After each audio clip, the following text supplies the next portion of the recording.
السلام علیکم پیارے دوستو۔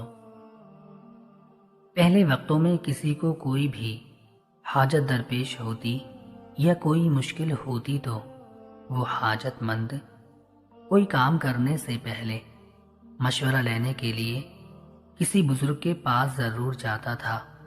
اسی طرح ایک غریب اپنی غربت کی شکایت لے کر حضرت شیخ سعدی علیہ الرحمہ کے پاس گیا اور کہنے لگا کہ میرے بچے زیادہ ہیں اور میری آمدنی کا کوئی ذریعہ نہیں ہے۔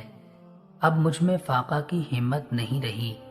کئی مرتبہ خیال کرتا ہوں کہ یہاں سے کہیں اور چلا جاؤں، مگر یہاں سے چلا گیا تو میرے بعد یہ لوگ مجھ پر طعنہ زنی کریں گے کہ اپنی اولاد کے متعلق یہ کتنا بے مروت نکلا کہ اپنی سہولت اور آرام کے لیے اپنے بیوی بچوں کو تنگ دستی میں چھوڑ کر چلا گیا ہے۔ آپ ہی کوئی مشورہ دیں، آپ تو علم حساب کے ماہر ہیں حضرت۔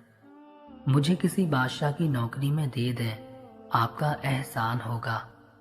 حضرت شیخ سعدی علیہ الرحمہ نے اس سے کہا کہ بادشاہ کی نوکری کے دو رخ ہوتے ہیں، اول رزق کی امید اور دوم جان کا خطرہ۔ عقل مندوں کی رائے کے مطابق رزق کی امید پر جان کو خطرے میں نہ ڈالو۔ اس شخص نے کہا، اے شیخ، یہ میرے سوال کا جواب نہیں، آپ کو میرے دکھوں کا اندازہ نہیں ہے۔ جب میں خیانت نہیں کروں گا تو بادشاہ کیوں مجھ پر غصہ ہوگا؟ تو حضرت شیخ سعدی نے اسے ایک لومڑی کا قصہ بیان کیا کہ ایک لومڑی کو بھاگتے دیکھ کر لوگوں نے پوچھا کہ تجھے کیا مصیبت آن پڑی کہ تو اتنا دوڑ رہی ہے؟ تو اس نے کہا، میں نے سنا ہے کہ شیر کو بیگار میں پکڑ رہے ہیں۔ لوگوں نے کہا کہ تیری شیر سے کیا نسبت؟ لومڑی نے کہا کہ چپ رہو، اگر حاسدوں نے دشمنی میں کہہ دیا کہ یہ شیر کا بچہ ہے تو پھر میرا کیا بنے گا اور مجھے کون چھڑائے گا؟ اے دوست، بے شک تو دیانتداری کے ساتھ کام کرے، مگر ان حاسدوں کا کیا جو بادشاہ کے سامنے تیری جھوٹی شکایت کریں گے؟ تیرے حق میں کوئی بولنے والا نہ ہوگا، لہٰذا تیرے لیے بہتر ہے کہ تو روکھی سوکھی کھا کر گزارا کر، بادشاہ کی ملازمت کا خیال دل سے نکال دے۔ شیخ سعدی علیہ الرحمہ کی باتیں سن کر وہ شخص ناراض ہو گیا، چنانچہ شیخ سعدی نے اس کو بادشاہ کی نوکری میں دے دیا۔ وہ غریب کچھ عرصہ میں اپنی محنت اور قابلیت کی بدولت ترقی کرتا ہوا ایک بڑا افسر بن گیا، اور پھر ایک وقت ایسا آیا کہ وہ بادشاہ کے خاص مقرر بندوں میں شامل ہو گیا۔ پھر کچھ عرصہ بعد شیخ سعدی علیہ الرحمہ کچھ دوستوں کے ہمراہ حج کے لیے چلے گئے۔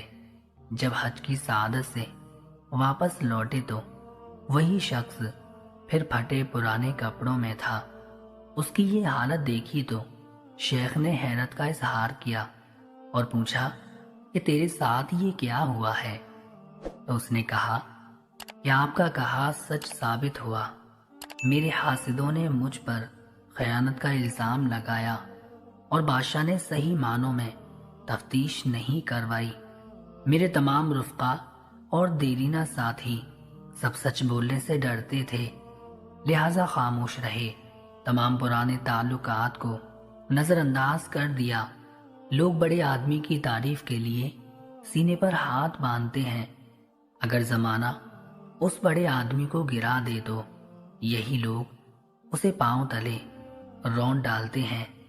حضرت شیخ سعدی نے اس سے کہا کہ تو نے میرا مشورہ نہ مانا، اور میں نے تجھ سے نہیں کہا تھا کہ بادشاہوں کی نوکری دریا میں رہنے کے مترادف ہے جس میں بڑا خطرہ ہے، اور میرے کان میں کوئی نصیحت کی بات نہیں پہنچی؟